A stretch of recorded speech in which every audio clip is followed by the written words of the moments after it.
ሰላም እንዴት አደራችሁ? እግዚአብሔር የተመሰገነ ይሁን። እንግዲህ እንደገና እግዚአብሔር እድልን ስለሰጠን በፊቱ ለመሆን ለማገልገልም ለመገልገልም እግዚአብሔር እድል ስለሰጠን እግዚአብሔርን እናመሰግናለን። ንጉሡ ዳዊት አንድ ጊዜ የተናገረውን ነገር እያሰብኩ ነበር እና አንድ ጊዜ ላይ ምን አለ? እኔ ተኛው አንቀላፋሁም፣ እግዚአብሔር ደግፎኛልና ነቃሁ አለ። አንዲቷም ቀን እግዚአብሔር ካልደገፈ ሰው ተኝቶ አይነቃም ማለት ነው። ደህና ያልሆንበትን ቀን አስቡት። ጤንነታችን ደህና ያልሆነበትን ቀን እያንዳንዷ ሰከንድ የምታስጨንቅ የምጥ ሰከንድ ነው የምትሆነው። በጣም በቀናት የሚቆጠር ጊዜ እንዳሳለፍን ማለት ነው ሌሊቱን። ሁላችንም ግን ተኝተን መንቃት መቻላችን በእግዚአብሔር ቸርነት ነው እና እግዚአብሔር ይመስገን። እሱ ጌታ ይባርክህ።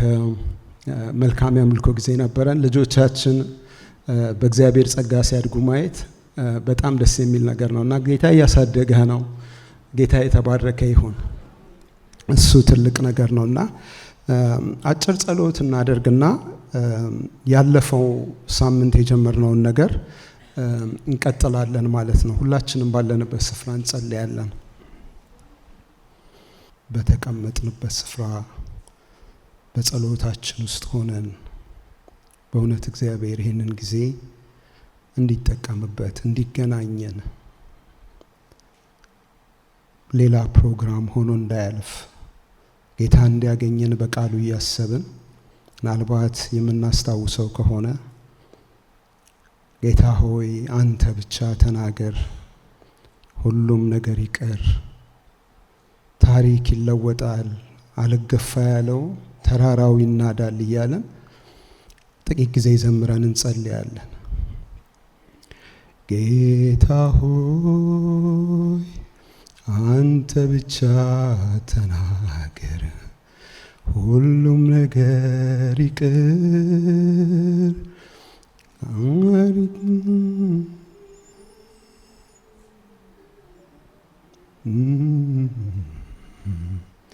ታሪክ ይለወጣል፣ አልገፋ ያለው ተራራው ይናዳል።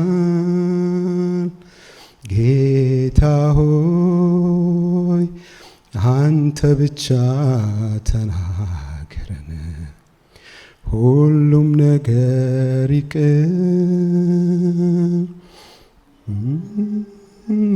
ይላል ጠላትም መግቢያ መውጫ ያጣል። ታሪክ ይለወጣል፣ አልገፋ ያለው ተራራው ይናዳል። ድቅድቅ ጨለማ ከፊት ቢደቀን መለየት ቢያስቸግር ሌቱን ከቀን አንተ ብርሃን ይሁን በል፣ ብርሃን ይሆናል። ብቻ ተናገር፣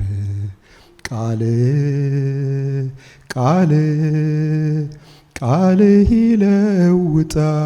ይለውጣል። ጌታ ሆይ አንተ ብቻ ተናገር፣ ሁሉም ነገር ይቅር። ማዕበሉ ጸጥ ይላል፣ አስፈሪው ጠላትም መግቢያ መውጫ ያጣል። ታሪክ ይለወጣል፣ አልገፋ ያለው ተራራው ይናዳል። የተወደድክና የተፈራህ አምላካችን እግዚአብሔር በጌታ በኢየሱስ ክርስቶስ ስም ስለዚህ ስለነጋው ሌሊት እናመሰግናለን። ለእያንዳንዳችን ስላደረከው ቸርነት፣ ስለደገፍከን፣ ስለጠበቅከን፣ ምህረትን ስላረክልን እናመሰግናለን። በዚህ ጠዋት ደግሞ ጌታ ሆይ በመካከላችን እንድትሆን የተቀደሰ ስምህን በአንድ ልብ ሆነን እንጠራለን። በመካከላችን እንዳታልፍ በመካከላችን እንዳትሆን የሚከለክልህ የዘላለም አምላክ የኃጢአት የበደል የመተላለፍ አንተ ደስ የማትሰኝበት ነገር በጌታ በኢየሱስ ክርስቶስ ደም የታጠበ ይሁን። በክቡሩ ደምህ በዚህ ጉባኤ መካከል አንተ ለፍ። አምላካችን እግዚአብሔር ሆይ አንተ በመካከላችን ስትሆን የሚሆኑ ነገሮች ሁሉ እንዲሆኑልን እንወዳለን። እንድትፈውሰን፣ እንድትዳስሰን፣ እንድታነቃቃን ከሁሉ በላይ ደግሞ በሕያው ቃልህ እንድትናገረን እንወዳለንና በመካከላችን አንተ ተገኝ። አካባቢያችንን አንተ ግዛ። የክፉውን ሥራ የጨለማውን ኃይል በሙሉ በስም ስልጣን በኢየሱስ ክርስቶስ ስም እናስረዋለን። በጌታ በኢየሱስ ክርስቶስ ስም ማንኛውም አይነት የመናፍስት አሰራር በኢየሱስ ክርስቶስ ስም የተከለከለ ይሁን። አንተ ጊዜውን ተቆጣጠር፣ በሁለንተናችን ላይ ሰልጥን፣ በጌታ በኢየሱስ ስም ብለህ አሜን አሜን። ጌታ ይባርካችሁ። ባለፈው ሳምንት እንግዲህ ከምሳሌ ምዕራፍ 22 ቁጥር 28 እንዲሁም ደግሞ ከኤርምያስ ምዕራፍ 6 ቁጥር 16 ላይ አንብበን አባቶቻችን የሰሩትን የድንበር ምልክት ማፍለስ እንደሌለብን የቀደመችውን መንገድ ደግሞ ማወቅ፣ መከተል፣ መፈለግ እንዳለብን በሷም ላይ ሄደን ለነፍሳችን ረፍት የሚሆንን ነገር ማግኘት እንዳለብን ተነጋግረን እሱን ይዘን የተነሳ ነውና በክርስትናችንም ተመሳሳይ ነገር እንዳለ እሱን አንስተን ከኤፌሶን 2 ምዕራፍ 2 ቁጥር 20 ላይ እሱን መነሻ አድርገን ተነጋግረናል። በሐዋርያትና በነቢያት መሰረት ላይ ታንጻችኋል፣ የማዕዘኑም ራስ ድንጋይ ክርስቶስ ነው በሚለው ሐሳብ ላይ ተነስተን ተነጋግረናልና የማዕዘኑን ራስ ድንጋይ ተብሎ የተጠራውን ጌታ ኢየሱስ ክርስቶስን ማንነቱን በሚመለከት ኋላ ላይ ሐዋርያት ተብለው የተጠሩት ሹመት ከመቀበላቸው በጣም የሰፋ አገልግሎትና ተአምራት በሕይወታቸው ከማለፉ በፊት ግንኙነታቸውን ህብረታቸውን ከጌታ ጋር ሲጀምሩ ጅማሬ ላይ መሰረት ሲጣል ያደረጉትን ነገር አብረን ተመልክተናል። የተወሰኑትን የሐዋርያቶቹን ልምምድ በተለይም ደግሞ በሉቃስ ወንጌል በዮሐንስ ወንጌል ምዕራፍ 1 ከ35 እስከ 42 ባለው ክፍል ላይ ተመርኩዘን ያየናቸው ነገሮች አሉ። ሁለቱ የዮሐንስ ደቀ መዛሙርት ሄደው ጌታ ኢየሱስ ክርስቶስ ጋር አብረው በቤቱ እንደዋሉ የተማሩትን ነገር በአካል ከተቀመጠው ከክርስቶስ አፍ ከሚወጣው ነገር ጋር አመሳክረው አንድ ድምዳሜ ላይ ደርሰው እንደተመለሱ ምን የሚል ነው? መሲህ ነው፣ መሲህን አግኝተናል ብሎ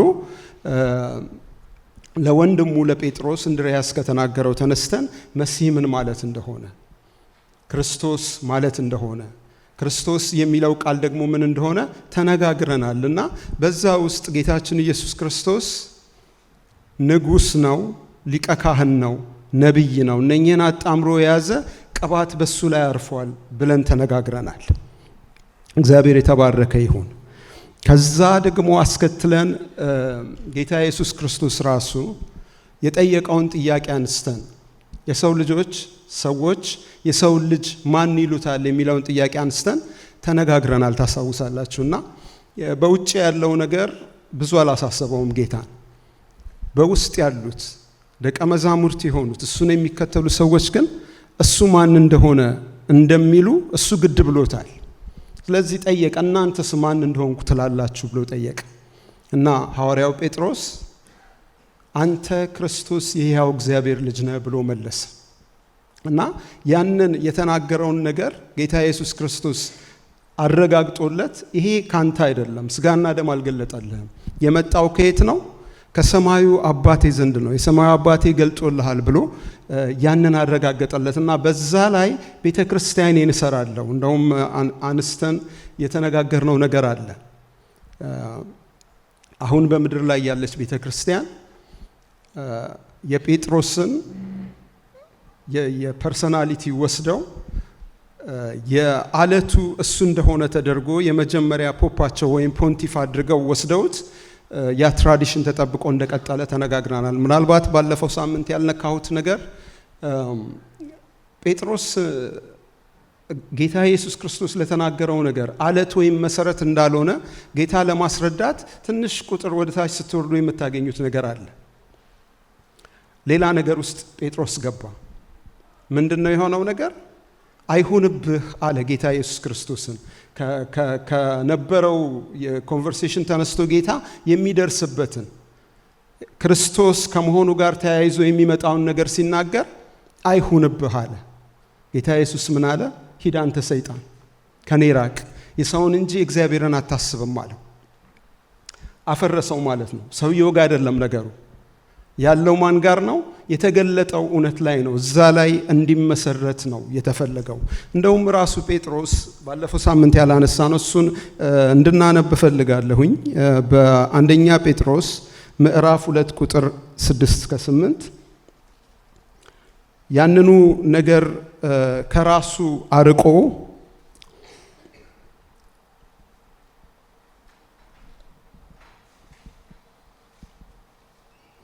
ከቁጥር 6-8 ነገሩን ከራሱ አርቆ በትክክለኛ አቅጣጫ ሰዎችን እንደመራ እንመለከታለን። ምን ይላል? በመጽሐፍ እንዲህ ብሎ ተጽፏልና እነሆ የተመረጠና የከበረን የማዕዘን ራስ ድንጋይ በጽዮን አኖራለሁ፣ በእርሱም የሚያምን አያፍርም። ቁጥር 7 እንግዲህ ክብሩ ለእናንተ ለምታምኑት ነው። ለማያምኑ ግን አናጢዎች የጣሉት ድንጋይ እርሱ የማዕዘን ራስ የእንቅፋትም ድንጋይ የማሰናከያም አለት ሆነ። የማያምኑ ስለሆኑ በቃሉ ይሰናከሉበታልና ለዚህ ደግሞ የተመደቡ ናቸው ይላል። ነገሩን ከራሱ ላይ አውርዶ ይሄ መሰረት የሚሆነው የማዕዘን ድንጋይ የሚሆነው ሌላ እንደሆነ ወደ ጌታችን ወደ ኢየሱስ ክርስቶስ ነገሩን አመልክቶ በመልእክቱ እንደጻፈ እንመለከታለን። ስለዚህ ጴጥሮስ አይደለም የአለቱ እግዚአብሔር ቤተክርስቲያንን ሊመሰረትበት የወደደው አለት ያ የተገለጠ እውነት ነው። ክርስቶስ የሕያው እግዚአብሔር ልጅ ነው ብሎ በሚያምን አማኝ ላይ ያ አማኝ ሕይወቱ የሚቆምበት መሰረት ያ እውነት ነው ማለት ነው። በዛ በተገለጠ እውነት ላይ ቤተክርስቲያን እንደምትቆም እሱን ተነጋግረን አንስተናል እና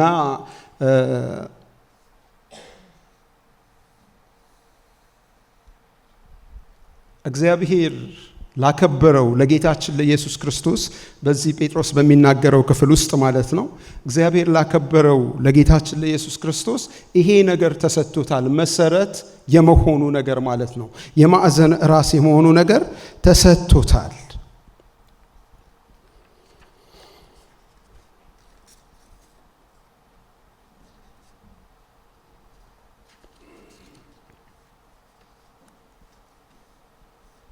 ከዛ አስከትለን ያነሳነው ነገር ፊልጶስ ለናትናኤል የተናገረውን ነገር በሕግና በነቢያት የተነገረለትን መሲሁን አግኝተናል የሚለውን ቃል እሱን ተንትነል ተመልክተናል እና ሙሴ ምን አለ፣ ነቢያቶችስ ምን አሉ የሚለውን ነገር ተጠግተን ቀርበን ጥቂት ምሳሌዎችን አንስተን ተነጋግረናል ማለት ነው።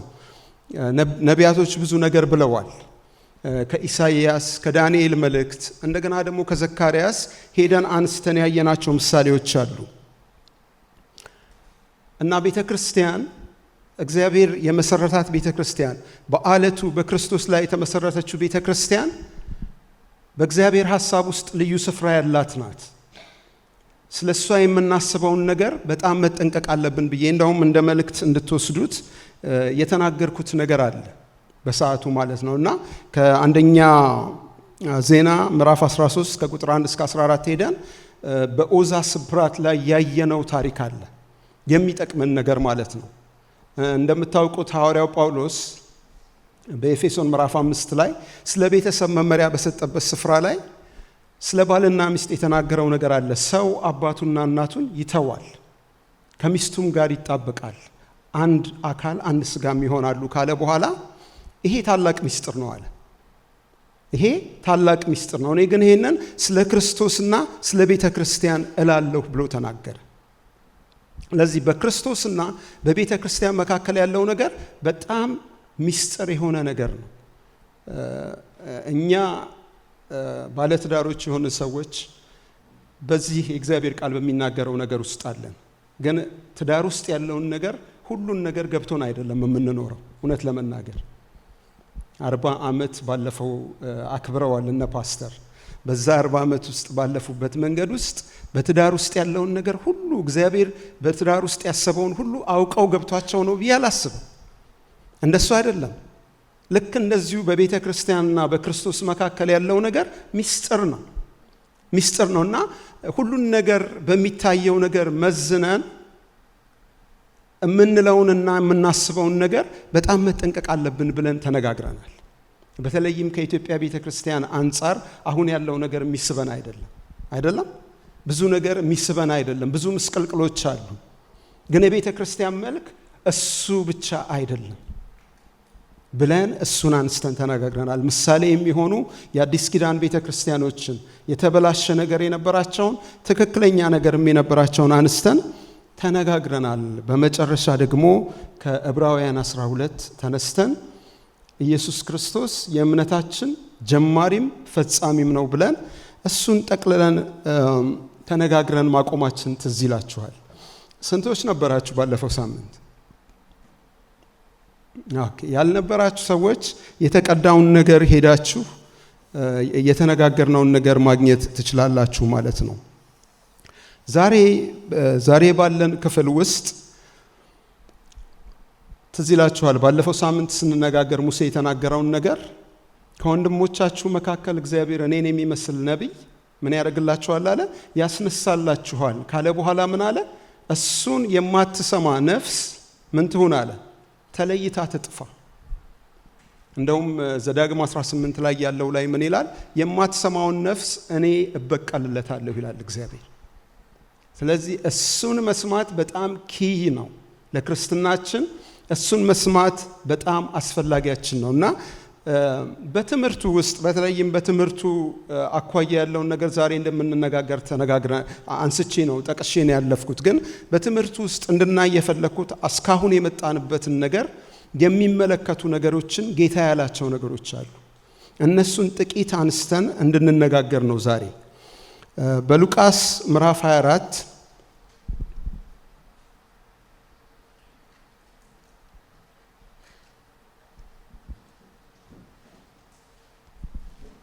ከቁጥር 25 እስከ 27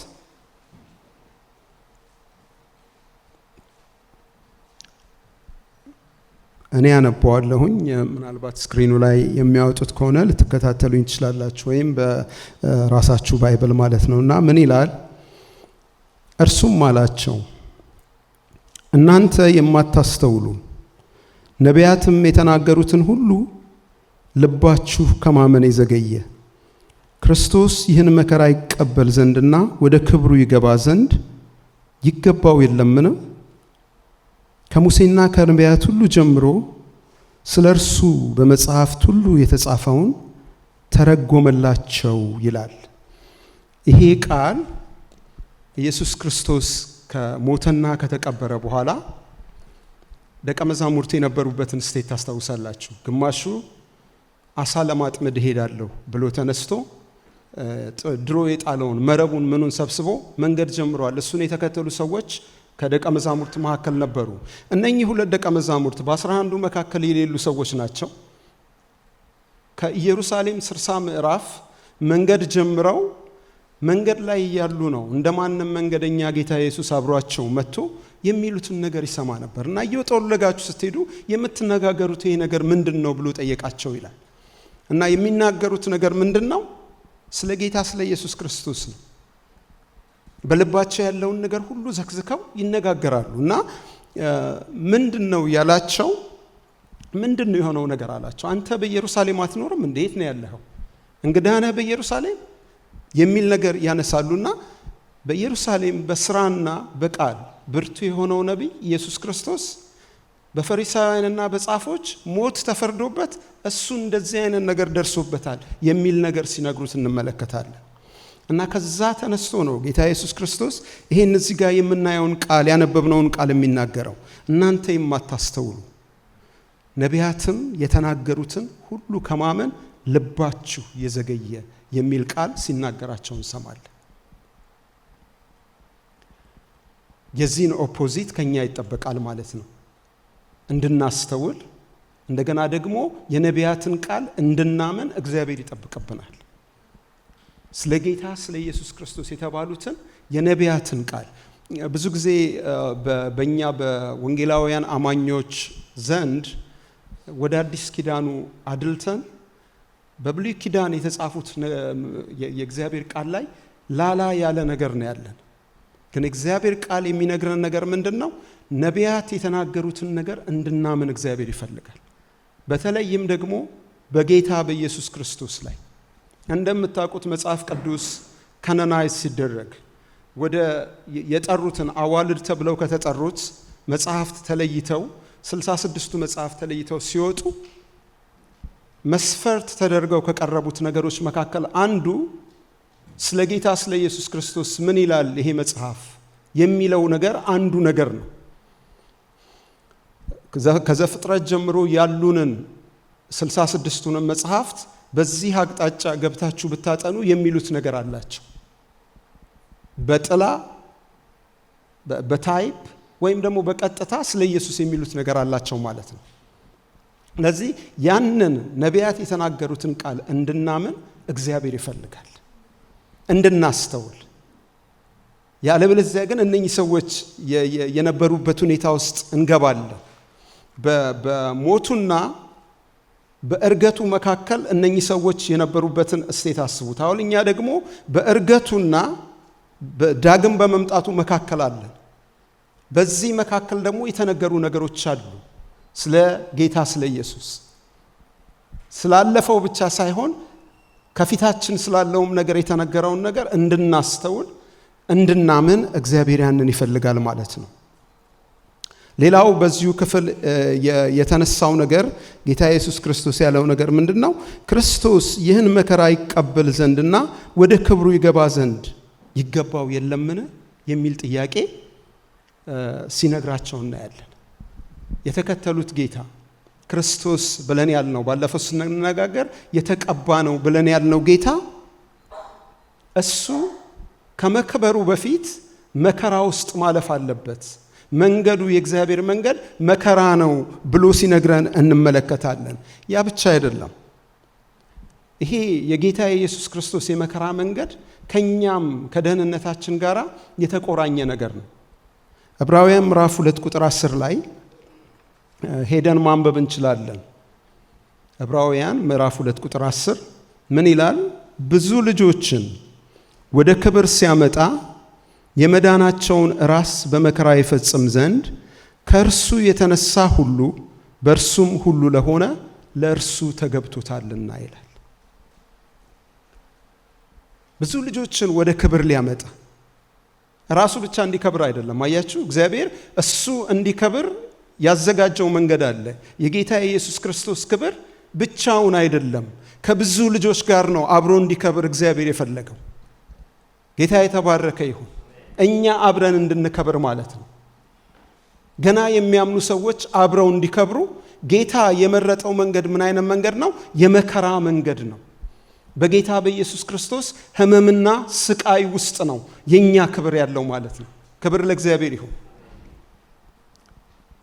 ወደ ክብር ሊያመጣ ብዙ ልጆችን ወደ ክብር ሊያመጣ የመዳናቸውን ራስ በመከራ ይፈጽም ዘንድ ተገብቶታል ብሎ ይሄንን ነገር ይናገራል።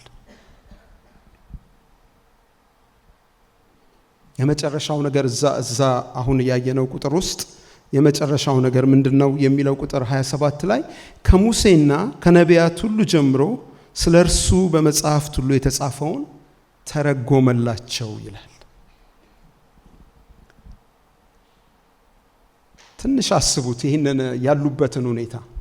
ለነኚህ ሰዎች እንዲመለሱ ወደ ነበሩበት ህብረት እንዲመለሱ ጥለውት የመጡትን ራሳቸውን ሰጥተው ብዙ ነገር ትተው የተከተሉትን ለ3 ዓመት ከምናምን የተከተሉትን ጌታ ተመልሰው ወደዛ ነገር እንዲመጡ ጌታ ኢየሱስ ክርስቶስ ያደረገው ነገር ምንድነው? ሙሴና ነቢያት ወደ ጻፉት ነገር እነሱን መልሶ ወደዛ ማስገባት ነው። ምን ያህል ኢምፖርታንት እንደሆነ እንድታዩ ነው። ተመልሰው ወደ ስፍራቸው እንዲመጡ፣ እንዲታደሱ፣ ተስፋቸው እንዲታደስ፣ ገና ደግሞ ሊሆን ያለውን ነገር በሶስተኛው ቀን ነው ያ ቀን የተነሳበት ቀን ነው። ማለዳ ላይ እኮ ሌላ ነገር እኮ አይተዋል፣ ሰምተዋል። ሴቶቹ ሄደው የመላእክትን ራእይ አየን የሚሉትን ደግሞ ሰማን፣ እነሱ አስገርመውናል አሉት ሲነግሩት። እና እንደዚህ አይነት ነገር እየተሰማ ነው ጥለው ይወጡት። አሁን እንዲመለሱ እንዲታደሱ ምን አስፈለጋቸው? ወደ ሙሴና ወደ ነቢያት መጽሐፍት ነው ይመራቸው፣ ተረጎመላቸው ይላል እግዚአብሔር ቃል። ክብር ለእግዚአብሔር ይሁን። እሱ ያስፈልገናል። ያን ደግሞ እግዚአብሔር ለኛ አሁን በዚህ ዘመን ላለ ነው የሚያደርገው ምንድነው? በእናንተ ውስጥ ያለው ቅዱሱ ቅባት ያስተምራችኋል፣ ሌላ አስተማሪ ያስፈልጋችሁም ብሎን የለም በመልእክት ውስጥ። ስለዚህ በዛ በመንፈሱ ባለፈው ስለሱ የተጻፉትን ነገሮች ጌታ ሊተረጉምልን ይፈልጋል። ግን እኛ መገኘት አለብን ያንን ትርጉም እንዲተረጉምልን፣ ስለሱ የተጻፈውን ነገር እንድናውቅ ማለት ነው። በዚሁ ክፍል ያየን ባለነው ክፍል ቁጥር 44 ላይ ደግሞ የምናየው ነገር አለ።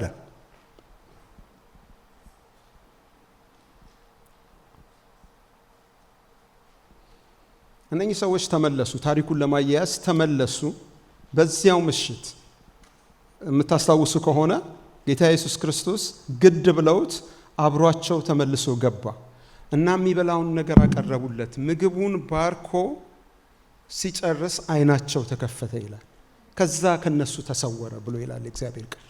የሚቀጥለው ታሪክ የምናገኘው ነገር ምንድነው? እነኚህ ሰዎች ተንፋሻቸውን ሰብስበው የበሉትን ነገር ገና ካፋቸው ሳይወርድ ተመልሰው ወደ ኢየሩሳሌም መንገድ ጀመሩ እና ወደ ኢየሩሳሌም ደርሰው 11 ተሰብስበው እውነት ነው ጌታ ኢየሱስ ክርስቶስ ተነስቷል፣ ለስምዖን ጴጥሮስም ታይቷል እያሉ ሲነጋገሩ ደረሱ። በዛ በኢየሩሳሌም በነበረው ብዙ ግራ መጋባት፣ ብዙ መጨናነቅ በነበረበት ስፍራ እነኚህ ሰዎች ተመልሰው ጌታ መነሳቱን ሰሙ። እሱ ብቻ አይደለም፣ እኛም ታሪክ አለን። እንደዚህ አይነት ነገር ሆነ። በመንገድ ላይ ሲናገረን ልባችን ይቃጠልብን ነበር ጌታ እየተናገረ። ለካስ ተነስቷል የሚለውን ነገር ከነሱ ጋር አብረው ሲነጋገሩ እንመለከታለን። በቁጥር 44 ላይ እነሱ ይሄንን እየተነጋገሩ ጌታ በመካከላቸው ሰላም ለእናንተ ይሁን ብሎ ግድግዳው በሩ በተዘጋበት ግድግዳ ባለበት ቦታ ከቻለ ማለት ነው። ጌታ ዝግ በሆነ ስፍራ ላይ በትንሣኤ በለበሰው አካል በመካከላቸው ተገለጠና መጣ እና ሰላም ለእናንተ ይሁን አላቸው ይላል። እና ቁጥር 44 ላይ ከዛ በፊት የሆነው ነገር ምንድነው? እንዲያምኑት ስለፈለገ ፍርሃት ገባባቸው፣ መንፈስ የሚያዩ መሰላቸው ይላል እግዚአብሔር ቃል። እንዲያዩት ስለፈለገ ኑና ተመልከቱ፣ መንፈስ በእኔ እንደምታዩት አካል ስጋ የለውም፣ ኑና የተበሳውን እጄን እዩ ብሎ አረጋግጠው ሲጨርሱ ሰከን ሲሉ ያደረገው ነገር ምንድነው? ቁጥር 44 ላይ እርሱም ከናንተ ጋር ሳለሁ በሙሴ ሕግና በነቢያት በመዝሙራትም ስለኔ የተጻፈው ሁሉ ይፈጸም ዘንድ ይገባል ብዬ የነገርኳችሁ ቃሌ ይህ ነው አላቸው። በዚያን ጊዜም መጽሐፍትን ያስተውሉ ዘንድ አይምሮአቸውን ከፈተላቸው ብሎ እግዚአብሔር ቃል ይናገራል። አብሬያችሁ ሳለሁ አብረን ስንወጣ ስንገባ የነገርኳችሁ ነገር ነበር። በነቢያትና በሙሴ የተነገረው ቃል ይፈጸም ዘንድ ይገባል ብዬ የነገርኳችሁ ነገር ይሄ ነው ብሎ ይላቸዋል። በጣም በቅርብ ማለት ነው። ከምዕራፍ 24 በፊት ምዕራፍ 18 ላይ ከነገራቸው ነገሮች ትንሽ ሄደን እንድናይ እፈልጋለሁ። ምዕራፍ 18 ከቁጥር 31 እስከ 34 ማለት ነው።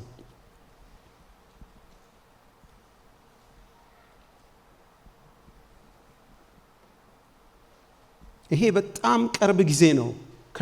ከመከራው በፊት ከመስቀል ሞት በፊት ከመያዙ በፊት የተናገረው ነገር ነው። ምን ይላል? 12ቱንም ወደ እርሱ አቅርቦ እንዲህ አላቸው፣ እነሆ ወደ ኢየሩሳሌም እንወጣለን፣ ስለ ሰው ልጅም በነቢያት የተጻፈው ሁሉ ይፈጸማል። ለአሕዛብ አሳልፈው ይሰጡታልና ይዘብቱበትማል፣ ያንገላቱትማል፣ ይተፉበትማል፣ ከገረፉትም በኋላ ይገድሉታል፣ በሦስተኛውም ቀን ይነሳል። ቁጥር 34ን ተመልከቱት። እነርሱም ከዚህ ነገር ምንም አላስተዋሉም፣ ይህም ቃል ተሰውሮባቸው ነበር፣ የተናገረውንም ነገር አላወቁም ይላል። በሰው ልጅ ላይ በነቢያት የተጻፈው ቃል ይፈጸምበታል። ይሄ ከፊት ለፊቱ የሚጠብቀውን ነገር የመስቀሉን ሞት ከመጀመሪያው ጀምሮ እስከ መጨረሻ የሚሆነውን ነገር በአጭር ነገር ጨምቆ ይሄ ነገር ይሆንበታል። ግን ይሄ አስቀድሞ በነቢያት የተባለ ነገር ነው ይላቸዋል። በሦስተኛውም ቀን እንደሚነሳ በዚህ በጣም አጭር በሆነ ምዕራፍ 24 ላይ ከመድረሱ ምዕራፍ 18 ላይ ነግሯቸዋል። እንደሚነሳ ነግሯቸዋል። ግን ምን ይላል እግዚአብሔር ቃል? እነርሱም ከዚህ ነገር ምንም ነገር አላስተዋሉ። እኛን አይመስሉም? ስታያቸው በጣም ይመስላሉ እኛን። ብዙ ነገር ጌታ ብሎን አሁን ስላለንበት ዘመን ግራ የሚያጋባ ብዙ የሚያጨናንቅ ነገር ያለበት ዘመን ነው። እንደምታዩት ብዙ አዳዲስ ነገር በየዕለቱ እንሰማለን። ቴክኖሎጂው በዚህ በኩል ያጣድፈናል አይደለም? አርቲፊሻል ኢንተለጀንስ ተብሎ ብዙ ነገር እንሰማለን። እና እነኚህ ሁሉ ነገሮች በምን መነጽር ነው የምናያቸው? በራሳችን በኩል ከሆነ ብዙ ነገር ያልፈናል፣ ብዙ ነገር ያመልጠናል። ኦቨርሄልሚንግ ነው፣ የሚጫነን ነገር ነው ያለው ስሜት በሙሉ። ግን በእግዚአብሔር ቃል ውስጥ በክርስቶስ ውስጥ ሆነን ስናይ ይቀለናል ወገኖች፣ ይቀለናል። ጌታ በእጁ የያዘው ዓለም ነው፣ መጨረሻ ያለው መዳረሻ ያለው። ምኑም ነገር በጣም የበዛ ቢመስል የእግዚአብሔር ቃል ባለው ነገር ውስጥ የሚሄድ ዓለም ነው። ጌታ የተባረከ ይሁን። ስለዚህ እሱን እንድናይ የምንችለው ግን በቃሉ ውስጥ ስንሆን ነው። እነኚህ ሰዎች እየተነገራቸው አላስተዋሉም ይላል እግዚአብሔር ቃል። ጌታ ከዚህ ነገር ይጠብቀን። በእውነት ከብዙ አለማስተዋል እግዚአብሔር ይጠብቀን። ይህም ቃል ተሰውሮባቸው ነበር፣ የተናገረውንም አላወቁም ይላል። ቅርብ ቀን ሊሆን ያለ ነገር ነው ይሄ ነገር። ቅርብ ቀን ወደ ኢየሩሳሌም ሄደው የሚፈጸመውን ነገር ነው የነገራቸው። እናንተዬ በጣም እኮ እንዴት ነው በቀናት ደረጃ የተባለ ነገርን እንዴት ነው የሚዘነጉት? ስታስቡት የሚደንቅ ነገር ነው። ግን እኛም እንደነሱ ነው። በጣም በቅርብ እግዚአብሔር ለግል ሕይወታችንም የተናገረውን ነገር እንዘነጋለን። የእግዚአብሔር ቃል ጋር ሲመጣ ሌላ ነገር ላይ በጣም ሻርፕ ነን አይደለም? ብዙ ነገሮችን ከዓመታት በፊት ያለውን ጎትተን እናስታውሳለን። የእግዚአብሔር ቃል ጋር ግን ሲመጣ የማናስተውላቸው ነገሮች ይበዛሉ ማለት ነው።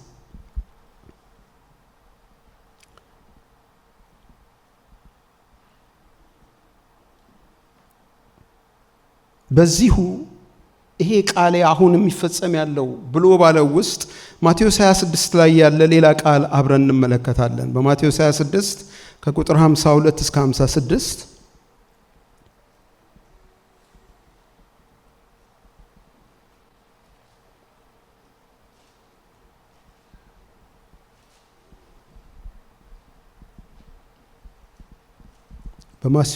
በማቴዎስ 26 ከ52 እስከ 56 ላይ ምን ይላል?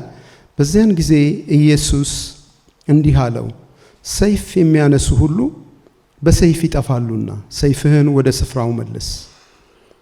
ወይስ አባቴን እንድለምን እርሱም አሁን ከ12 ጭፍሮች የሚበዙ መላእክት እንዲሰድልኝ የማይቻል ይመስልሃልን? ቁጥር 54ን አስተውሉት። እንዲህ ከሆነስ እንደዚህ ሊሆን ይገባል የሚሉ መጽሐፍት እንዴት ይፈጸማሉ? እንዲህ ከሆነስ እንደዚህ ሊሆን ይገባል የሚሉ መጽሐፍት እንዴት ይፈጸማሉ? በዚያን ሰዓት ኢየሱስ ለሕዝቡ ወንበዴን እንደምትይዙ ሰይፍና ጎመድ ይዛችሁ ልትይዙ ወጣችሁን? በመቅደስ ዕለት ዕለት እያስተማርሁ ከእናንተ ጋር ስቀመጥ ሳለሁ አልያዛችሁኝም። ቁጥር 56 ላይ ነገር ግን ይህ ሁሉ የሆነ የነቢያት መጻሕፍት ይፈጸሙ ዘንድ ነው አለ። በዚያን ጊዜ ደቀ መዛሙርቱ ሁሉ ጥለውት ሸሹ ይላል። አሁን ዋናው ነገር ውስጥ የሚያዝበት ሌሊት ላይ የተፈጠረውን ነገር ነው የምናየው። መጡ፣ ፈሪሳውያን መጡ፣ በይሁዳ መሪነት ያለበት ድረስ መጥተው ሊይዙት ሲቃረቡ ታሪኩን የምታውቁት ነው። ከደቀ መዛሙርቱ አንዱ ሰይፉን መዘዘና የሊቀ ካህናቱን ባሪያ ጆሮውን በጠሰው ይላል እግዚአብሔር ቃልና ማልኮስ ይባላል። ጆሮውን ሲበጥሰው ጌታ ኢየሱስ ክርስቶስ ጠልቆ ገብቶ የተናገረው ነገር ነው። የኃይል ጉዳይ ከመጣ እኔ እኮ አባቴን ብለምን በጣም የበዛ ጭፍራ ሊልክልኝ ይችላል። እንደምታውቁት ነው አንዱ ጭፍራ ብቻውን በአንድ ሌሊት 185,000 ሽው የሚያደርግ ጭፍራ ነው። ጥቂቱ ቢመጣ ጌታ ኢየሱስ ክርስቶስ ሊያድነው የመጣውን ዓለም ጥርግ ማድረግ የሚችል ኃይል አለው። ግን እንደሱ አይደለም። እንደሱ ከሆነ ነቢያት የተናገሩት ነገር ከመፈጸም ሊጎድል ነው። ነቢያት የተናገሩት ነገር መፈጸም አለበት። ክርስቶስ መከራ መቀበል አለበት። በክርስቶስ መከራ፣ በሞቱ፣ በትንሣኤው የሰው ልጆች ወደ ደህንነት መምጣት አለባቸው። ስለዚህ ሰይፍህን ወደ ዘገባው መልስ። ወደ ህዝቡ ደግሞ ዞረ። እንደ ወንበዴ ልትይዙኝ የመጣችሁት ከምን የተነሳ ነው? በመካከላችሁ እኮ ሳስተምር፣ ስወጣ፣ ስገባ፣ ስፈውስ ከእናንተ ጋር ነበርኩኝ ብሎ ሲናገር እንመለከታለን። ግን ይሄ የምታደርጉት ነገር እንኳን በነቢያት ቃል የተጻፈ ነገር ነው፣ ይፈጸም ዘንድ ይገባል ብሎ ሲናገር እንመለከታለን። የቁጥሩ መጨረሻ ላይ የተፈጸመውን ነገር ቁጥር 31 ላይ ከፍ ብለን ስናነብ ጌታ ነግሯቸው ነበር። እስቲ ቁጥር 31ን እናንብበው።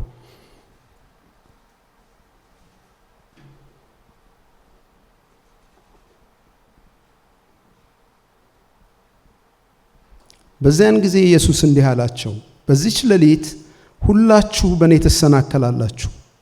እረኛውን እመታለሁ፣ የመንጋውን በጎች ይበተናሉ የሚል ተጽፏልና፣ ከተነሳው በኋላ ግን ወደ ገሊላ እቀድማችኋለሁ። ልብ እያላችሁ ነው አይደለ? ጌታ ኢየሱስ ክርስቶስ የሚለውን ነገር በሙሉ ነቢያትና በሙሴ ሕግ የተጻፈውን ነገር ነው ፕላንት የሚያደርገው ውስጣቸው። ወደዛ ነው የሚመራቸው። ይሄ እዚህ ጋር የጠቀሰው ቃል በዘካርያስ ምዕራፍ 13 ቁጥር 7 ላይ የምናገኘው ቃል ነው። እረኛውን እመታለሁ፣ በጎቹም ይበተናሉ።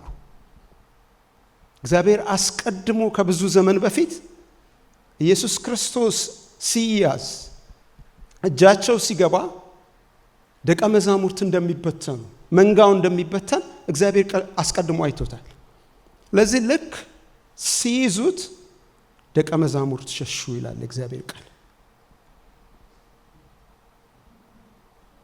ስለዚህ በመከራው መካከል እንኳን ጌታ ኢየሱስ ክርስቶስ ሲያደርግ የነበረው ነገር ምንድነው? ወደ ትንቢቱ ቃል፣ ወደ ነቢያት ቃል የደቀ መዛሙርት ልብ ወደዛ ነው ሲመራ የነበረው። በመከራው ሰዓት በጠላቶቹ እጅ እየገባ ነው። ሊገደል የመጀመሪያውን ምዕራፍ እየሄደ ነው ያለው። በዛ መካከል እንኳን ወደ ነቢያት ቃል ይመልሳቸዋል ማለት ነው።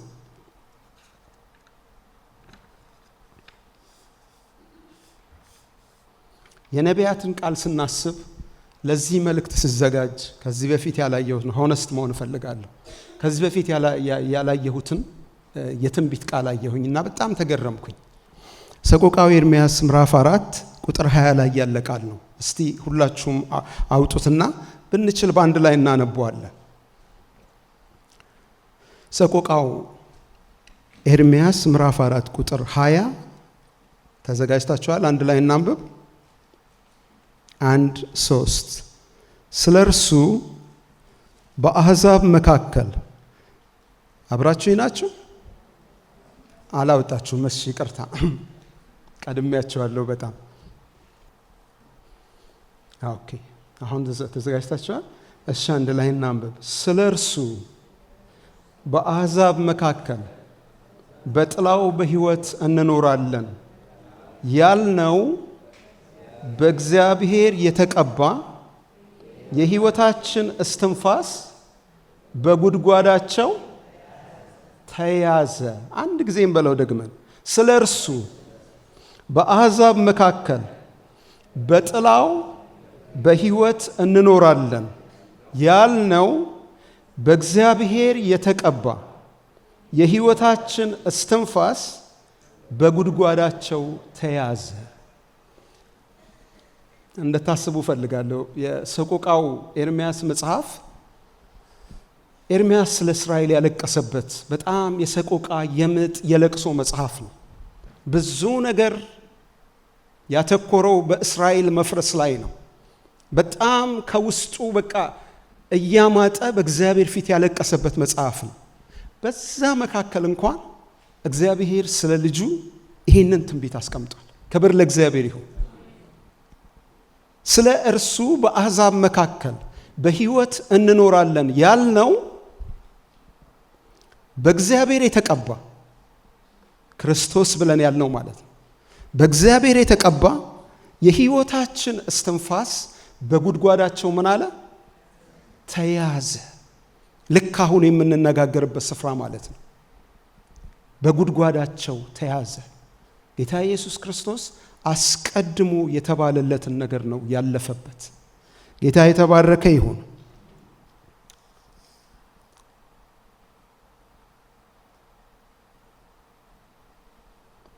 እንግዲህ ወደዛ ቀድም ወዳየነው ከ44 እስከ 49 ያለውን ቃል ጌታ ኢየሱስ ክርስቶስ ሲጠቀልል ምን አደረገ ይላል? በዚያን ጊዜ መጽሐፍትን ያስተውሉ ዘንድ አእምሯቸውን ከፈተላቸው ብሎ ይናገራል። ቀደም ተረጎመላቸው የሚል ነገር ሰምተናል። እዚህ ጋር ደግሞ ዲቫይን የሆነ መለኮታዊ እርዳታ አስፈልጋቸው። እነኚህ ደቀ መዛሙርት በራሳቸው አልፈው ሄደው እነኚህን ነገሮች መጨበጥ እንደማይችሉ ጌታ አየ። ስለዚህ ምን አደረገ? መጽሐፍትን ያስተውሉ ዘንድ አእምሯቸውን ከፈተላቸው ይላል። ይሄም የሚያስፈልገን ነገር ነው። ምኑም ነገር የማይገባን በቃ ነገሮችን አያይዘን ከሱ አንጻር ማየት የሚያቀተን ሰዎች ይሄ በጣም ተስፋ ነው ለኛ። ክብር ለእግዚአብሔር ይሁን። ጌታ ከለመን ነው በትህትና ከለመን ነው አእምሯችንን መክፈት ውስጣችንን ክፍት ማድረግ ለቃሉ ይችላል። እነኚህን ነገሮች አብርተን እንድናይ ማለት ነው። ዛሬ ቁጭ ብላችሁ የምትሰሙኝ ሰዎች አንዳንዶቻችሁ ነገ ቆማችሁ የምታስተምሩ ሰዎች ናቸው። ስለዚህ ይሄንን ነገር በርቀትም በስፋትም ቁጭ ብሎ የመማሩ ነገር የእናንተ ድርሻ ነው። ማጥናት አለባችሁ አይደለም? ግን ለዚህ የሚያስፈልገን ነገር ምንድነው? መለኮታዊ አብርሆት። ጌታ አእምሯችንን የሚያበራበት መለኮታዊ እርዳታ ያስፈልገናል ማለት ነው። ከዚህ ነገር አንጻር ዮሐንስ ምዕራፍ 5 ከቁጥር 39 እስከ 47 ጌታ ኢየሱስ የተናገረውን ሌላ ነገር እንመለከታለን። ዮሐንስ ምዕራፍ 5 ከቁጥር 39 እስከ 47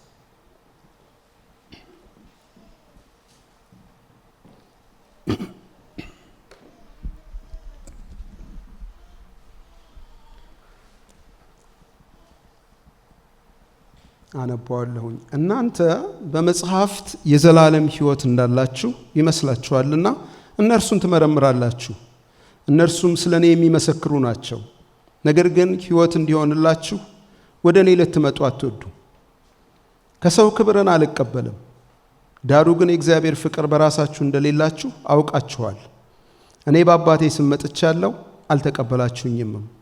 ሌላው በራሱ ስም ቢመጣ እርሱን ትቀበሉታላችሁ። እናንተ እርስ በርሳችሁ ክብር የምትቀባበሉ ከአንዱም ከእግዚአብሔር ያለውን ክብር የማትፈልጉ እንዴት ልታምኑ ትችላላችሁ? እኔ በአብ ዘንድ የምከሳችሁ ቁጥር 45ን አስተውሉት። እኔ በአብ ዘንድ የምከሳችሁ አይምሰላችሁ፣ የሚከሳችሁ አለ፣ እርሱም ተስፋ የምታደርጉት ሙሴ ነው። ሙሴንስ ብታምኑት እኔን ባመናችሁኝ ነበር፣ እርሱ ስለኔ ጽፏልና። መጽሐፍትን ካላመናችሁ ግን ቃሌን እንዴት ታምናላችሁ ብሎ ጌታ ኢየሱስ ክርስቶስ የተናገረውን ነገር እናያለን።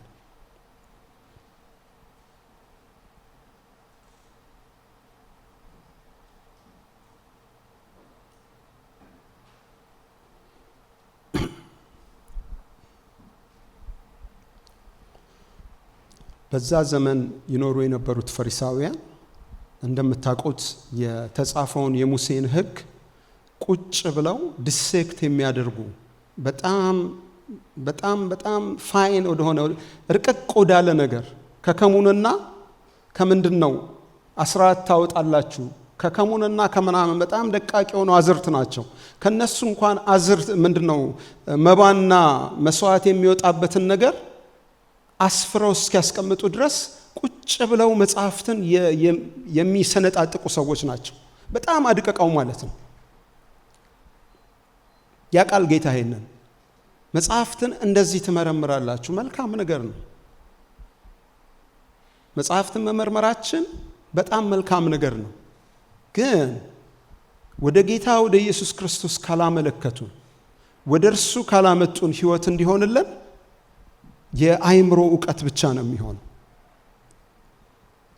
መጽሐፍትን እንድንመለከት የሙሴንና የነቢያትን መጽሐፍት እንድንመለከት እንድናጠና ወደዛ እንድንመለስ መሰረታችን ጠልቆ እንዲቆፈር እነሱ ጋር መሄድ እንደሚያስፈልገን በተነገረን መጠን ግን እነሱ መጽሐፍቶች ወደ ክርስቶስ ካላመጡ እሱን ወደ ማወቅ እሱን በተለየ መንገድ ለማየት ካረዱን ዕውቀት ብቻ ነው የሚሆኑት ማለት ነው። እና ፈሪሳውያን ከትምህርታቸው ከሚያደርጉት ነገር የተነሳ ላይፋቸውም እንደዛው ነበር። እንደምታውቁት በሰው ፊት የሚታዩበትን ነገር እሱ ላይ ነው ጥንቃቄያቸው፣ ሰው እነሱን የሚያይባትን መንገድ ብቻ ማለት ነው። የውስጥ ኑሯቸው ጋር ሲመጣ ግን ከእግዚአብሔር የራቀ ለእግዚአብሔር በጣም ሩቅ የሆነ ልብ ያላቸው ሰዎች ነበሩ። ወደዛ ነው የሚያመጣ የአይምሮ ዕውቀት ብቻ ሲሆን፣ ስለዚህ መጽሐፍትን ለማጥናት የሙሴን ሕግና የነቢያትን ቃል ለማወቅ በምንሄድበት ርቀት ልክ ሁል ጊዜ አያይዘን ወደ ኢየሱስ እየመራን እንደሆነ እሱን ማሰብ የግድ ያስፈልገናል ማለት ነው። በዚህ በሙዚቃ ቅንብር ሙዚቃ የሚያቀናብሩ ሰዎች ይሄንን ነገር ይረዳሉ። ሙዚቃ በኢንተርናሽናል ደረጃ በሙያ ደረጃ የሚያቀናብሩ ሰዎች ዋናውን ለኢቨንቱ የሚያቀርቡትን ነገር ከማዘጋጀታቸው ከማቅረባቸው በፊት ከፊት ለፊት ቀድሞ የሚያቀርቡት ነገር አለ ለህዝብ። ፕሪሉድ ይሉታል። ቀድሞ የሚቀርብ ነገር ነው ራሱን የቻለ። እሱም ራሱ በጣም የተዋቀረ የሚያምር ፒስ ነው እሱ ራሱ። ግን አስቀድመው ያንን ነገር አዘጋጅተው ህዝብ በዛ ነገር ሙዚቃ ውስጥ ከገባ በኋላ ነው ዋናውን ኢቨንት የሚለቁት። ዋና የተደከመበትን ነገር የሚለቁት ከዛ በኋላ ነው። መጽሐፍትም የሚጽፉ ሰዎች በተለይ እውነተኛ ታሪክ የሚጽፉ ሰዎች ወደ ዋናው ሊሉ የሚፈልጉትን ነገር ከመጻፋቸው በፊት አስቀድመው የሚያስኬዱን ነገር አለ። ከፊት እንደ መግቢያ የሚቀርብ ነገር ማለት ነው። በርካታ ፔጆች። እውነት ነው አይደለም? አዎ፣ ያ እንደዛ ያደርግ ፕሪሉድ ይሉታል። እግዚአብሔር እያደረገ ያለው በዚህ ነገር ልክ እንደዚህ ነው። ወደ ዋናው መልእክተኛ ወደ ጌታችን ወደ ኢየሱስ ክርስቶስ ወደ መልእክቱም ከመምጣታችን በፊት እሱን አሸራ አድርጎ የሚያደርስለት የነቢያትንና የሙሴን ሕግ ሰጥቶናል። በዛ በሙሴና በነቢያት ሕግ ውስጥ ጌታ ኢየሱስን እየተከተልን ዋናው ጋር እንድንመጣ ነው የተፈለገው። ይሄ ነው የእግዚአብሔር ዓላማ። እሱ እንዲገባን ያስፈልጋል። የተነሳንበትን መጀመሪያ ባለፈው ሳምንት የነገርኳችሁ ነገር አለ። አገልግሎቴን ስጀምር የነገርኳችሁ ታሪክ በሌላ ቤተ እምነት የተፈጠረውን ነገር ነግሬያችኋለሁ። እዛ ጋር መምጣት የለብንም እኛ። የሆነ የትምህርት ንፋስ ሲመጣ በመካከላችን መለያየት እስኪመጣ የምንደርስበት ስህተት ውስጥ መግባት የለብንም። የሚያድነን ነገር ምንድነው? ጌታ ኢየሱስ ክርስቶስ አበክሮ እንዳሳየን ወደ ነቢያትና ወደ ሙሴ ቃል የብሉይ ኪዳን መጽሐፍት ብለን ወደምንጠራቸው እውነቶች ራሳችንን መመለስ አለብን። ከዛ ተነስተን እየጠረግን ወደ ዋናው መልእክተኛና ወደ መልእክቱ መምጣት ያስፈልገናል ማለት ነው። ጨርሻለሁ። በማጠቃለያ ምዕራፍ 21 ማቴዎስ ወንጌል ምዕራፍ 21 ከ33 እስከ 46 ያለውን እሱን አይተን እንጨርሳለን።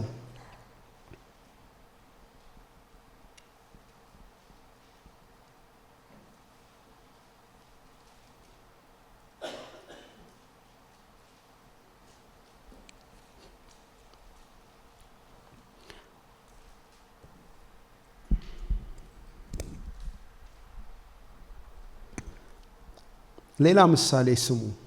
የወይን አትክልት የተከለ ባለቤት ሰው ነበረ። ቅጥርም ቀጠረለት፣ መጥመቂያም ማሰለት፣ ግንብም ሰራና ለገበሬዎች አከራይቶ ወደ ሌላ አገር ሄደ። የሚያፈራበትም ጊዜ ሲቀርብ ፍሬውን ሊቀበሉ ባሮቹን ወደ ገበሬዎች ላከ። ገበሬዎቹም ባሮቹን ይዘው አንዱን ደበደቡት፣ አንዱንም ገደሉት፣ ሌላውንም ወገሩት። ደግሞ ከፊተኞች የሚበዙ ሌሎች ባሮችን ላከ፣ እንዲሁም አደረጉባቸው። በኋላ ግን ልጄን ያፍሩታል ብሎ ልጁን ላከባቸው። ገበሬዎቹ ግን ልጁን ባዩ ጊዜ እርስ በርሳቸው ወራሹ ይህ ነው፣ ኑ እንግደለውና ርስቱን እናግኝ ተባባሉ። ይዘውም ከወይኑ አትክልት አወጡና ገደሉት። እንግዲህ የወይኑ አትክልት ጌታ በሚመጣ ጊዜ በእነዚህ ገበሬዎች ምን ያደርግባቸዋል ብሎ ጠየቃቸው። እነርሱም ክፉዎችን በክፉ ያጠፋቸዋል፣ የወይኑንም አትክልት ፍሬውን በየጊዜው ለሚያስረክቡ ለሌሎች ገበሬዎች ይሰጠዋል አሉት። ኢየሱስ እንዲህ አላቸው፣ ግንበኞች የናቁት ድንጋይ እርሱ የማዕዘን ራስ ሆነ። ይህም ከጌታ ዘንድ ሆነ፣ ለዓይኖቻችንም ድንቅ ነው የሚለውን ከቶ በመጽሐፍ አላነበባችሁምን? ስለዚህ እላችኋለሁ የእግዚአብሔር መንግሥት ከእናንተ ትወሰዳለች፣ ፍሬዋንም ለሚያደርግ ሕዝብ ትሰጣለች። በዚህም ድንጋይ ላይ የሚወድቅ ይቀጠቀጣል፣ ድንጋዩ ግን የሚወድቅበትን ሁሉ ይፈጨዋል። የካህናት አለቆችና ፈሪሳውያንም ምሳሌዎቹን ሰምተው ስለ እነርሱ እንደተናገረ አስተዋሉ። ሊይዙትም ሲፈልጉት ሳሉ ሕዝቡ እንደ ነቢይ ስላዩት ፈሯቸው ይላል። ጌታ ኢየሱስ ክርስቶስ ከሚያስተምርበት መንገድ አንዱ ምሳሌዎች መሆናቸውን እናውቃለን። ለሰው ልጆች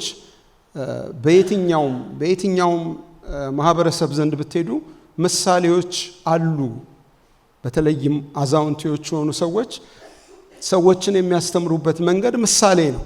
ተረት፣ ምሳሌ የማስተማሪያ መንገዶች ናቸው እና ጌታ ኢየሱስ ክርስቶስ ይህ ምሳሌ ይነግራቸዋል።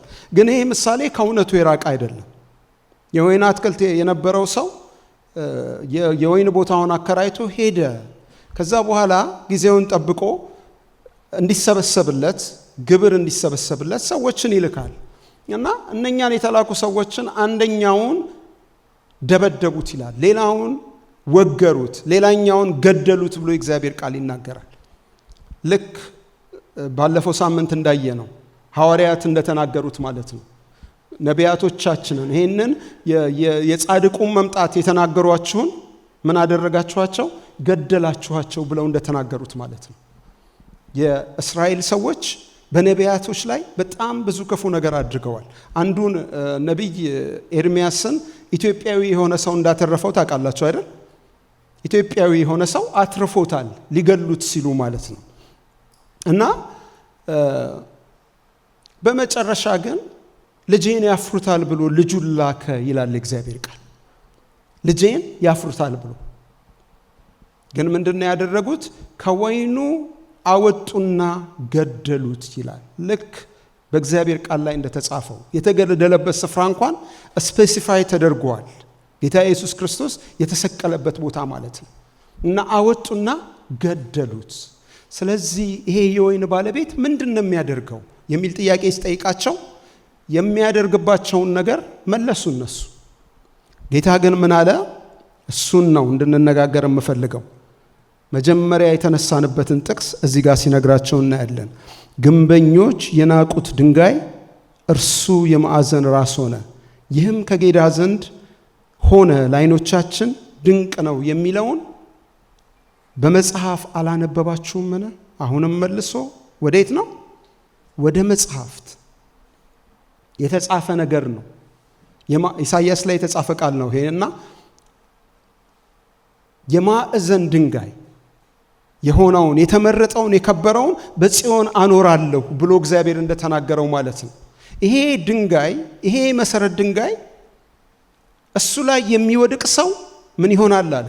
ይቀጠቀጣል። እሱ ደግሞ የሚወድቅበትን ሰው ይፈጨዋል ብሎ ተናገረ። ሁለቱም አደገኛ ነገር ነው። እዛ አለት ላይ እግዚአብሔር በሚፈልገው መንገድ በትዕግስት ሄደን አርፈን ስር ሰደን ተመስርተን ካልታነጽን ሄደን ብንላተም እንቀጠቀጣለን።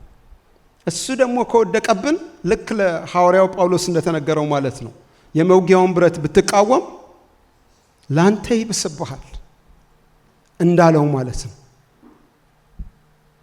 የሚወድቅበትን ይቀጠቅጠዋል፣ ይፈጨዋል። እሱ ላይ የሚወድቅ ደግሞ ይቀጠቀጣል ብሎ ተናገረ። በየትኛውም መንገድ በእርሱ ላይ ብንነሳ ጉዳቱ ለኛ ነው። ግን በእርሱ ላይ ለመታነጽ እሱ በሚያመለክተን አቅጣጫ ወደ ሕጉ ወደ ነቢያቱ ራሳችንን ብንመልስ የሚጠቅመን ነገር ያ ነው። ወደ እውነተኛ የክርስትና ጉዞ ደቀ መዝሙርነት ወዳለበት በዚህኛው ዘመን የሚጎድለን ነገር እሱ ነው። ላገኘው ስላልቻልኩኝ እንጂ አንድ የፓስተር ሸዋዬ ዳምጤን መዝሙር ላሰማችሁ በጣም ፈልጌ ነበር። ሳይወለድ አድጎ ሳይወለድ ጸጉሩ የሸበተ ይላል። ሳይኖርበት የሚሰብከን ሰው፣ ሳይኖርበት አገልግሎት ላይ የቆመን ሰው የሚያመለክት መዝሙር ነው። በጣም ከባድ መልእክት ያለው መዝሙር ነው። አዶኖ 9 ላይ ይሆን 10 አላቅም የአልበሙን ስሙት በቤታችሁ።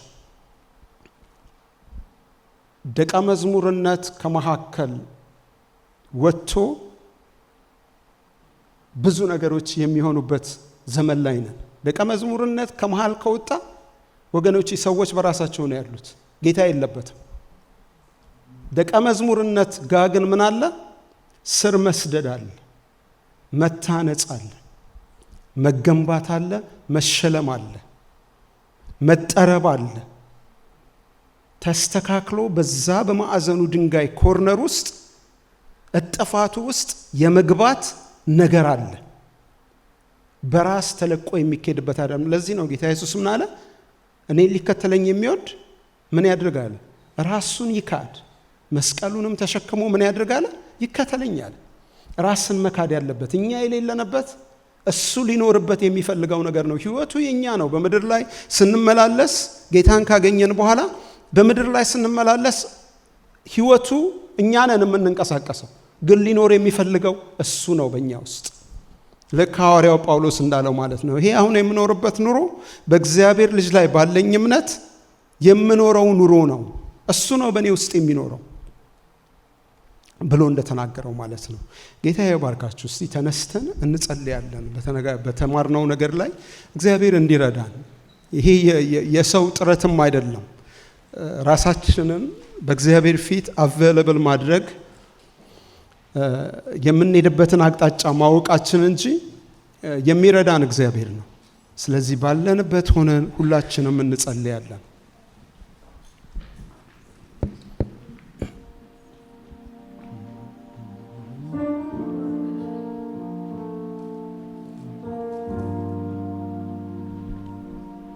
ጌታን እወደዋለሁ፣ ጌታን እወደዋለሁ፣ በቀራንዮ የደቀቀልኝን ጌታን እወደዋለሁ።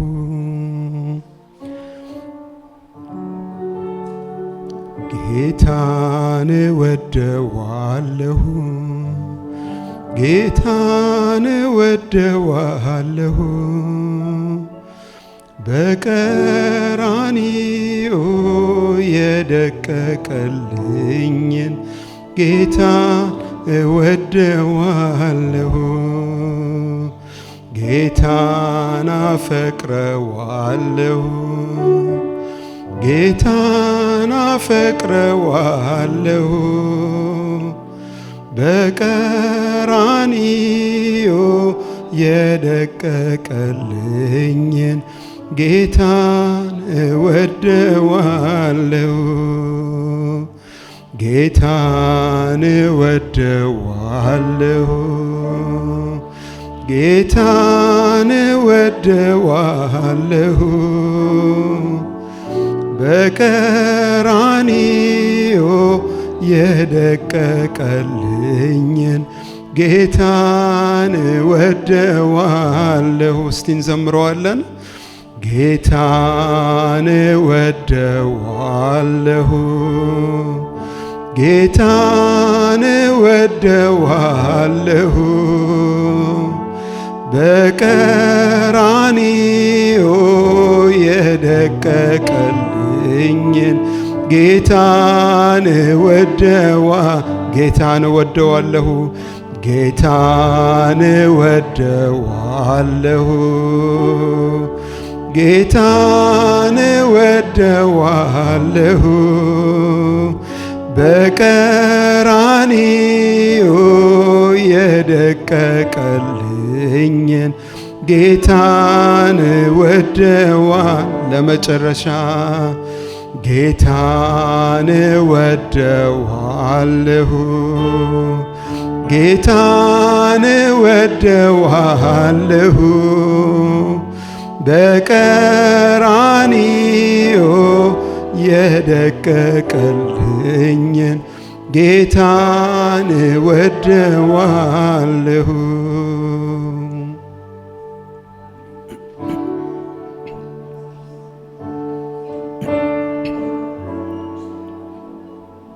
አምላካችን እግዚአብሔር ሆይ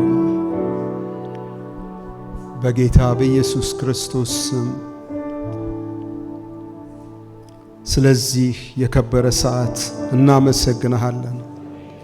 የዘላለም አምላክ እግዚአብሔር ሆይ ስለምታስብልን ስለምትጠነቀቅልን በዘመኑ ካለው ከብዙ ዥንብር ልታተርፈን ጌታ ሆይ ወደ ቃልህ እውነት ጌታ ሆይ አንተ ስላመጣህን በእነዚህ 2 ሳምንታት በመካከላችን ስለተገለጠው ቃልህ አንተን እንባረካለን። ጌታ የዘላለም አምላክ በእውነት እኔንና ወንድሞቼን እህቶቼን በዚህ ሰዓት እንድትረዳን ልባችንን ወደ መጀመሪያው ነገር ጌታ ሆይ አባቶቻችን ወደ ሄዱበት ወደ ጀመሩበት ወደ መሰረቱ ልባችንን እንድታቀናው መንፈሳችንን እንድትቀሰቅስ በጌታ በኢየሱስ ክርስቶስ ስም ከተያዝንባቸው ነገሮች እንድትፈታን እንድታላቅቀን ጌታ ሆይ በጌታ በኢየሱስ ክርስቶስ ስም እውነተኛ መሰረት ላይ የቆመ የታነጸ ስር የሰደደ ሕይወት እንዲኖረን እንድትረዳን እኔ ለምንሃለሁ። የዘላለም አምላክ እግዚአብሔር ሆይ በተለያየ መንገድ የቤት ስራን ሰጥቶን ዋና ከሆነው ነገር አይናችንን ትኩረታችንን እንድናነሳ ያደረገንን የጠላትን ሐሳብ እንድናስተውል ጌታ እግዚአብሔር ሆይ የማምለጥ ጉልበትና ኃይልም እንድትሰጠን በኢየሱስ ክርስቶስ ስም እንለምንሃለን። በሕዝብህ መካከል ጌታ ሆይ በዚህ በተማርነው ቃል አንተ እንድትሰራ በእውነት ጌታ ሆይ በየቤቱ ቃልህ የሚከፈትበት ወደ ቃልህ ጌታ እግዚአብሔር ሆይ ቃልህን ለመመርመር ለማጥናት የሰው ልብ የሚቀናበት የሰው ልብና አእምሮ ደግሞ ጌታ ሆይ ባንተ የተከፈተ የሚሆንበት ምዕራፍ ላይ እንድታስገባን እኔ ጸልያለሁ። አእምሮአችንን አንተ ክፈት፣ መንፈሳችንን አንተ አንቃ። ጌታ ሆይ ስለሰማህን ስለምትሰማንም እንባርካለን። የቀረውን ጊዜያችንን ባርክልን በጌታ በኢየሱስ ክርስቶስ ስም ብለህ